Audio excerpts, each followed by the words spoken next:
ગોંડલ તાલુકા police સ્ટેશનના રીબડા ખાતે અમિતભાઈ ખૂટ જે આત્મહત્યા કરી લીધેલી હોય જેની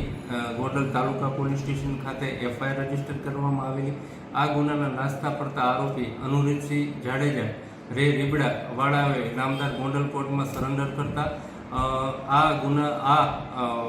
ગોંડલ તાલુકા પીઆઈ એડી પરમાર અને ટીમે જૂનાગઢ જેલ ખાતેથી તેઓની ધોરણસર અટક કરવામાં આવેલી છે અને તેઓના જરૂરી રિમાન્ડ માગતા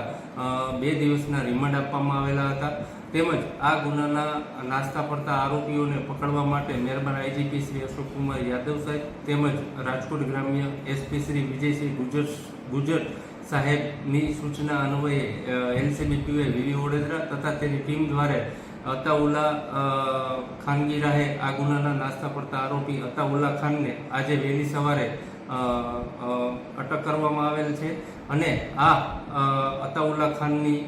રિમાન્ડ માંગવામાં આવે છે. આ ગુનામાં શું ભાગ ભજવો, કેવી રીતે બીજા કોણ સંડોવાયેલા છે તેની પણ આગળની તપાસ કરવામાં આવશે અને આ ગુનાની તપાસ ગોંડલ પીઆઈ એડી પરમાર ચલાવી રહ્યા છે.